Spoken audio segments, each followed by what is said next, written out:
आज हमारा टॉपिक है effects of national emergency on fundamental rights. इससे पहले मैं आपको इफेक्ट्स बता चुकी हूँ, दो स्फीयर्स में हम पढ़ चुके हैं already. That is effect of national emergency on centre state relation and effect of national emergency on life of Lok Sabha and state assembly. आज हम बात करेंगे फंडामेंटल राइट्स की। तो अगर हम फंडामेंटल राइट्स की बात कर रहे हैं तो आपको दो articles you have to keep in your mind, that is article 358 and article 359। Article 359 हम बाद में करेंगे, सबसे पहले हम बात करेंगे आर्टिकल 358 की। आर्टिकल 358 कहता है, अकॉर्डिंग टू आर्टिकल 358, कि जब भी नेशनल इमरजेंसी इंडिया में अगर लगी है, इम्पोज हो रखी है, तो उस केस में एम्पावर्ड करता है आर्टिकल 358 कि ये फंडामेंटल राइट को क्या कर सकता है, suspend. But the most important thing कि वो किस फंडामेंटल राइट को सस्पेंड कर सकता है, तो आंसर इज आर्टिकल 19। आर्टिकल 19 के अंदर आपके 6 फंडामेंटल राइट्स होते हैं, that is your right to speech and expression, right to association, right to assemble, right to movement, right to residence and right to profession. ये जो 6 फंडामेंटल राइट्स है article 19 के अंदर, ये सस्पेंड हो जाते हैं। सबसे इंपॉर्टेंट है ऑटोमेटिकली, ठीक है, कि इनकी ऑटोमेटिकली क्या हो जाती है, सस्पेंशन होती है। तो सबसे पहले you have to know about what is the meaning of automatically suspension, ठीक है। तो ऑटोमेटिकली सस्पेंड होने का मतलब है, ऑटोमेटिकली का मतलब है कि इसके लिए कोई पर्टिकुलर ऑर्डर जो है उसको निकालने की जरूरत नहीं है, कोई प्रेसिडेंशियल ऑर्डर या किसी भी किस्म का कोई ऑर्डर निकालने की जरूरत नहीं है। और suspend, this is the most trickiest part of this topic. Basically suspend होने का यहाँ पे क्या मतलब है, सस्पेंड होने का मतलब होता है कि जैसे कि आप सब जानते हो कि फंडामेंटल राइट्स जो हैं स्टेट उनको वायलेट नहीं करता। दैट मीन्स कि कॉन्स्टिट्यूशन ने रिस्ट्रिक्शंस डाली है किसके ऊपर, स्टेट के ऊपर, कि स्टेट किसी भी फंडामेंटल राइट को वायलेट नहीं कर सकता। लेकिन जब इमरजेंसी होती है तो ये जो रिस्ट्रिक्शन होती है स्टेट के ऊपर, जो हमारे कॉन्स्टिट्यूशन ने इस पर डाली है, स्टेट उस रिस्ट्रिक्शन से क्या हो जाता है, फ्री हो जाता है, ठीक है। दैट मीन्स इमरजेंसी के टाइम पे स्टेट अगर चाहे तो वो कोई भी ऐसा लॉ बना सकता है या कोई भी एग्जीक्यूटिव एक्शन ले सकता है जो कि फंडामेंटल राइट जो इनकॉर्पोरेटेड है अंडर आर्टिकल 19 उनको एब्रिज कर सकता है। सिंपल, आपको बस ये चीज याद रखनी है, ठीक है। तो आई होप सो कि आप लोगों को समझ आ गया होगा कि ऑटोमेटिकली क्या होता है और सस्पेंड क्या होता है। अब इसको और भी फर्दर जो है वो इलेबोरेट किया गया है, वो ये बोला गया है कि ये जो एग्जीक्यूटिव एक्शन या कोई भी लेजिस्लेटिव इनैक्टमेंट्स जो स्टेट करेगा ड्यूरिंग इमरजेंसी, और अगर वो इनकंसिस्टेंट है, किससे इनकंसिस्टेंट है, अगर वो इनकंसिस्टेंट है आर्टिकल 19 से, तो उस केस में आप उस इनकंसिस्टेंसी के बेसिस पे आप ये उसको चैलेंज नहीं कर सकते। इसका सिंपल मतलब ये है कि अगर बाय द वे स्टेट उस टाइम पे कोई लॉ बनाता है या फिर कोई एग्जीक्यूटिव एक्शन उस टाइम पे, मतलब नेशनल इमरजेंसी के टाइम पे कोई एक्शन लेता है, और अगर वो एक्शन या वो लॉ आर्टिकल 19 को एब्रिज कर रहा है या उससे इनकंसिस्टेंट है, तो उस लॉ को या उस एग्जीक्यूटिव एक्शन को आप चैलेंज नहीं कर सकते, ठीक है। इवन ये जो चैलेंज है ये आप after the cease of emergency, यानी जब इमरजेंसी इन ऑपरेट हो जाएगी तो भी आप इन एक्शंस को क्या नहीं कर सकते, चैलेंज नहीं कर सकते। इतनी इम्यूनिटी जो है वो नेशनल इमरजेंसी के टाइम पे आर्टिकल 358 को मिली है। अब सबसे इंपॉर्टेंट चीज जो है वो ये अंडरस्टैंड करने वाली है, जैसे कि मैंने आप लोगों को बहुत बार बताया है कि हमारे इंडियन कॉन्स्टिट्यूशन में कोई भी प्रोविजन जो है वो एब्सोल्यूट नहीं है। उसी सिमिलरली आर्टिकल 350 का जो स्कोप है उसको भी रिस्ट्रिक्ट किया गया था by 44th constitutional amendment act. It is very important to understand कि 44th कॉन्स्टिट्यूशनल अमेंडमेंट एक्ट जो कि 1978 में आया था, उसमें आपकी जो आर्टिकल 358 है उसको रिस्ट्रिक्ट किया गया, उसके स्कोप को कैसे रिस्ट्रिक्ट किया गया। सबसे पहले जो मैंने यहाँ पे आपको नहीं बताया वो मैं यहाँ एक्सप्लेन करने वाली हूँ, वो ये है कि आर्टिकल 19 आपका जो है वो ड्यूरिंग नेशनल इमरजेंसी सस्पेंड तो होगा, लेकिन वो कौन सी इमरजेंसी है, यानी इमरजेंसी के ऐसा कौन से ग्राउंड से जिसपे ये सस्पेंड होगा। जैसे कि मैं आप लोगों को ऑलरेडी बता चुकी हूँ कि नेशनल इमरजेंसी जो होती है वो दो टाइप की होती है, एक होती है एक्सटर्नल और एक होती है इंटरनल। एक्सटर्नल इमरजेंसी जो कि जिसके ग्राउंड्स होते हैं वॉर या फिर एक्सटर्नल एग्रेशन, और इंटरनल इमरजेंसी हो गई आपकी आर्म्ड रेबिलियन। तो सिंपल अमेंडमेंट 44th अमेंडमेंट ने ये रिस्ट्रिक्शन डाली कि अगर national emergency on the basis of war और एक्सटर्नल एग्रेशन है तो ही आर्टिकल 19 जो होगा वो ऑटोमेटिकली सस्पेंड होगा, अदरवाइज आर्टिकल 19 सस्पेंड नहीं होगा, सिंपल। और दूसरी रिस्ट्रिक्शन ये है कि जो भी लॉज या एग्जीक्यूटिव एक्शन इमरजेंसी के टाइम पे लिए गए होंगे और वो अगर इनकंसिस्टेंट है या फिर अगर वो लॉज आर्टिकल 19 से इनकंसिस्टेंट है तो सिर्फ उन्हीं लॉज को प्रोटेक्शन मिलेगी जो लॉज रिलेट करेंगे इमरजेंसी से, ठीक है। यानी स्टेट उस टाइम पे ऐसा कोई लॉ नहीं बना सकती जो इमरजेंसी के बियॉन्ड ऐसे रैंडम लॉ बनाएगी और आपके फंडामेंटल राइट्स को वायलेट करेगी, ऐसा नहीं हो सकता। सिर्फ उन्हीं लॉज को प्रोटेक्शन मिली है, वही लॉज, उन्हीं लॉज को या एग्जीक्यूटिव एक्शन को आप चैलेंज नहीं कर सकते जो रिलेट करते हैं इमरजेंसी से। अगर वो रिलेट नहीं करेंगे तो आप उसे चैलेंज कर सकते हैं। तो सिंपली आर्टिकल 358 जो है वो किसकी बात करता है, आर्टिकल 358 जो है वो ड्यूरिंग इमरजेंसी एम्पावर्ड हो जाता है कि उस टाइम पे फंडामेंटल राइट जो कि एंश्राइंड है आर्टिकल 19 में वो ऑटोमेटिकली क्या कर दिए जाएंगे, सस्पेंड। ऑटोमेटिकली का मतलब है कोई ऑर्डर, कोई प्रेसिडेंशियल ऑर्डर, किसी भी तरीके के ऑर्डर की जरूरत नहीं है।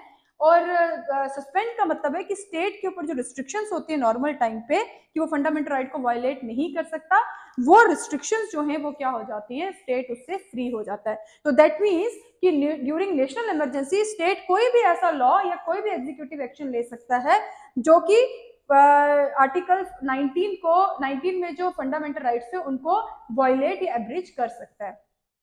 अब आ जाता है कि अगर वो लॉज या वो एग्जीक्यूटिव एक्शन अगर इनकंसिस्टेंट भी होंगे आर्टिकल किसी भी फंडामेंटल राइट्स जो एंश्राइंड है आर्टिकल 19 में, उनको आप चैलेंज नहीं कर सकते।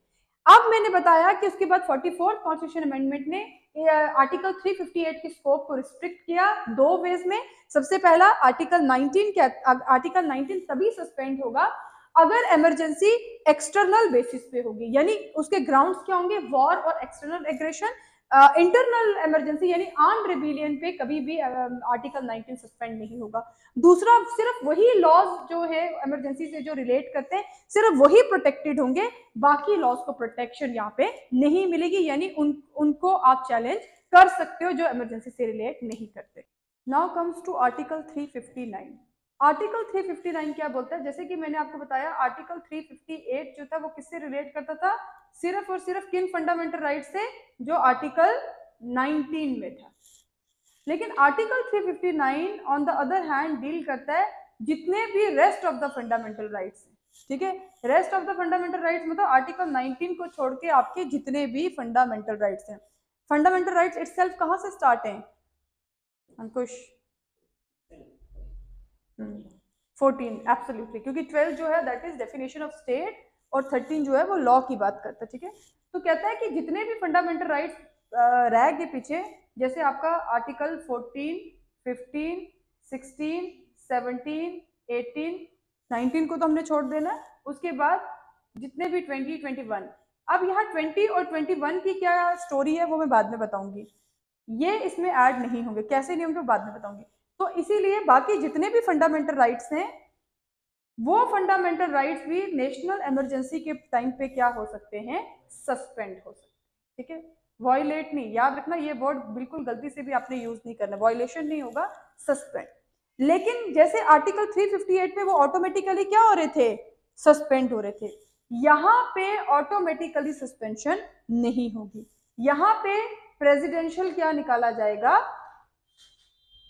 ऑर्डर निकाला जाएगा, ठीक है। तो दैट मीन्स इसमें अब आपको 3-4 चीजें याद रही, इसको लिखो मत, इसको समझो, फिर मैं एक एक वर्ड आपको लिखाती हूँ।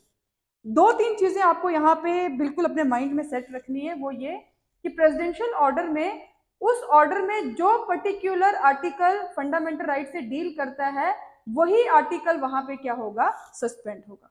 यानी अगर उस ऑर्डर में लिखा है कि आर्टिकल 14 और आर्टिकल 15 सस्पेंड होंगे, तो सिर्फ और सिर्फ क्या कौन से आर्टिकल सस्पेंड होंगे, यही दोनों सस्पेंड होंगे। समझ आ गया? यानी प्रेसिडेंशियल ऑर्डर में जो पर्टिकुलर फंडामेंटल राइट लिखा है सिर्फ वही सस्पेंड होगा, सारे फंडामेंटल राइट सस्पेंड नहीं होंगे सबसे पहले।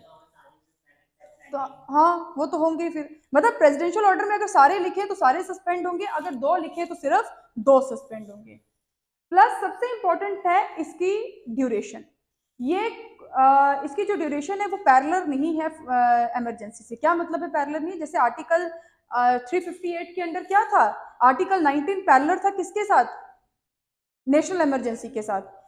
पैरेलल का मतलब ये था कि जितनी देर तक नेशनल इमरजेंसी चलेगी तब तक ऑटोमेटिकली आर्टिकल 19 क्या रहेगा? सस्पेंड रहेगा, और जैसे इमरजेंसी वापस से खत्म हो जाएगी, सीज हो जाएगी, तो ऑटोमेटिकली जो आर्टिकल 19 है वो भी क्या हो जाएगा?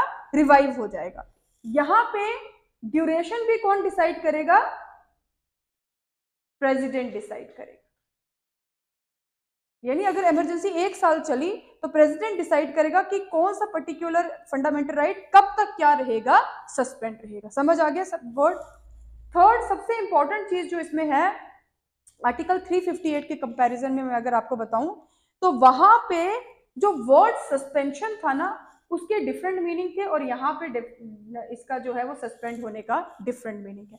वहां पे मैंने आपको बोला था कि स्टेट कोई भी ऐसा लॉ बना सकता है जो कि फंडामेंटल राइट्स को एब्रिच कर सकता है, क्योंकि स्टेट के ऊपर से रिस्ट्रिक्शन क्या हो जाती है? फ्री।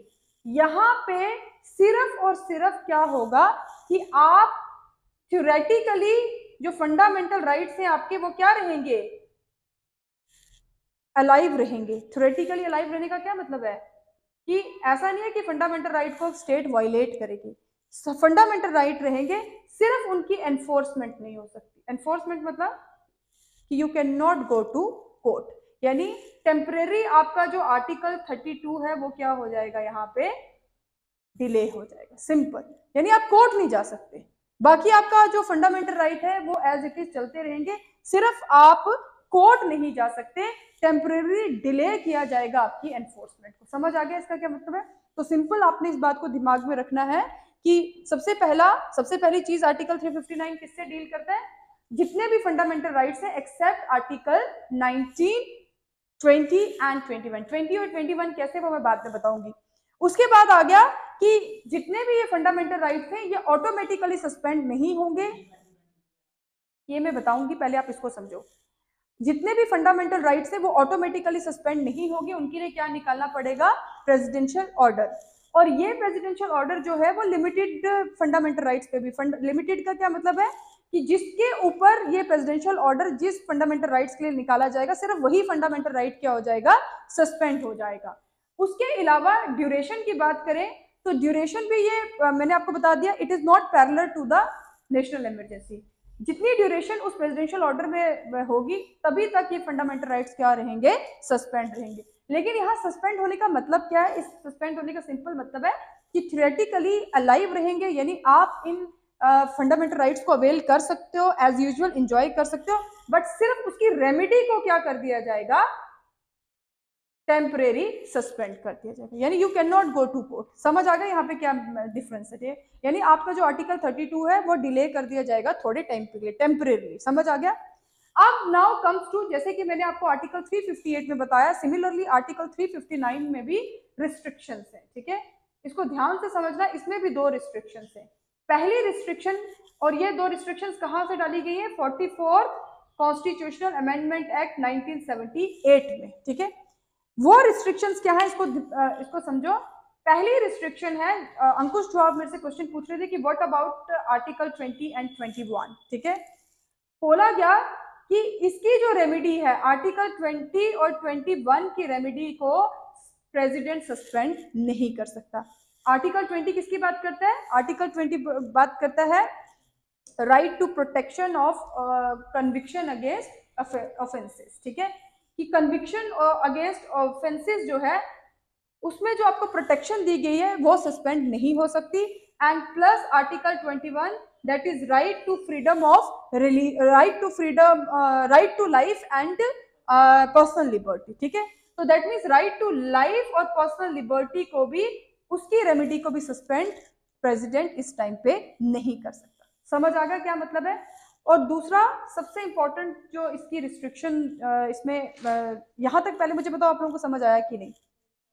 ठीक है, उसके बाद बताया कि जो ऑलरेडी मैं आपको आर्टिकल 358 में बता चुकी हूँ कि सिर्फ वही लॉ प्रोटेक्ट होंगे जो भी नेशनल इमरजेंसी के टाइम पे सिर्फ वही लॉ प्रोटेक्ट होंगे जो इमरजेंसी से क्या करते होंगे, रिलेट करते होंगे। समझ आई? अदरवाइज ऐसे ही रैंडम लॉ आप कोई नहीं बना सकते, जो इमरजेंसी के बियॉन्ड कोई लॉ बना रहे हो तो वो नहीं, सिर्फ वही लॉ जुडिशियल रिव्यू से क्या होंगे, प्रोटेक्ट होंगे जो इमरजेंसी से क्या करते हैं, रिलेट करते हैं। समझ आ गया? ये सारे पॉइंट्स आप लोगों को समझ आ गए, ये किस तरीके से कौन सा लॉ रिलेट करता है और कौन सा नहीं करता, ये मैं आपको एग्जांपल्स ऑलरेडी बता चुकी हूँ। ठीक है, तो ये था, this is all about your article 359। आप में से किसी को भी कोई भी प्रॉब्लम है अगर आर्टिकल 359 में, तो यू कैन आस्क मी।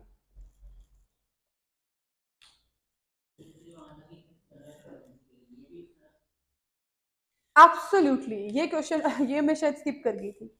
सबसे इंपॉर्टेंट, ये इसलिए मैंने एरो रखा था यहाँ पे, ये इसलिए रखा था कि आर्टिकल 358 में सिर्फ और सिर्फ एक्सटर्नल इमरजेंसी के बेसिस पे fundamental right under article 19 suspend होगा। ये जो है यहाँ पे जो प्रेसिडेंशियल ऑर्डर निकाला जाएगा वो किसी भी किस्म की अगर इमरजेंसी होगी, चाहे वो एक्सटर्नल होगी या फिर इंटरनल होगी। एक्सटर्नल इमरजेंसी मतलब वॉर या फिर एक्सटर्नल एग्रेशन, और इंटरनल इमरजेंसी का क्या मतलब है, इंटरनल इमरजेंसी सिंपल आपका आर्म्ड रेबेलियन। समझ आ गया? तो इसमें डिफरेंस अब मैं आपको थोड़ा सा, आप मुझे रिलेट करके बता दो कि आप लोग आंसर करो मुझे। आर्टिकल जब आर्टिकल 19 सस्पेंड होगा तो वो किस आर्टिकल, वो कौन सा आर्टिकल है जो एम्पावर्ड करेगा कि आर्टिकल 19 ऑटोमेटिकली सस्पेंड हो जाए? That is article 358। आर्टिकल 359 में जितने भी rest of the fundamental rights हैं वो सस्पेंड होंगे एक्सेप्ट आर्टिकल 20 एंड आर्टिकल 21। ठीक है, फिर उसके बाद हमने देखा कि आर्टिकल 358 के अंडर ऑटोमेटिकली सस्पेंशन होती है, लेकिन आर्टिकल 359 के अंडर प्रेसिडेंशियल ऑर्डर की जरूरत है। फिर हमने देखा आर्टिकल 358 के अंडर ड्यूरेशन नहीं है, क्योंकि आर्टिकल 358 में वो को एग्जिस्टेंस करता है किसके साथ, यानी पैरेलल है नेशनल इमरजेंसी के साथ में। तो लेकिन यहाँ पे ड्यूरेशन जो है वो कौन डिसाइड करेगा, प्रेसिडेंट डिसाइड करेगा। उसके बाद हमने देखा कि उसमें सस्पेंड होने का मतलब है कि स्टेट फ्री हो जाता है रिस्ट्रिक्शन से, वो चाहे तो किसी भी फंडामेंटल राइट को उस टाइम पे क्या कर सकता है, एब्रिच कर सकता है। लेकिन यहाँ पे सस्पेंशन का सिंपल मतलब है कि प्रेसिडेंट आपकी जो रेमेडी है किसको लेने के लिए, उस फंडामेंटल राइट को ये क्या कहते हैं, अवेल करने के लिए जो रेमेडी है सिर्फ उसको सस्पेंड करेगा। ठीक है, फिर हमने देखा कि जो आर्टिकल 358 के अंडर आर्टिकल 19 ऑटोमेटिकली सस्पेंड होगा in case of external emergency only, यानी वॉर या फिर external aggression, whereas internal emergency यानी आर्म्ड रिबेलियन पे कोई वहां पे आर्टिकल 19 सस्पेंड नहीं होगा। लेकिन आर्टिकल 359 में चाहे कोई भी इमरजेंसी हो, एक्सटर्नल हो या फिर इंटरनल हो, दोनों ही केसेस में आपके फंडामेंटल राइट्स क्या हो सकते हैं, सस्पेंड हो सकते हैं। इसके बाद हमने देखा रिस्ट्रिक्शन। तो रिस्ट्रिक्शन 44th कॉन्स्टिट्यूशन अमेंडमेंट कहती है कि रेमेडी जो है वो 20 और 21 की रेमेडीज को सस्पेंड नहीं कर सकता प्रेसिडेंट, और सिर्फ वही लॉ प्रोटेक्ट होंगे जो किससे रिलेट करते हैं, नेशनल इमरजेंसी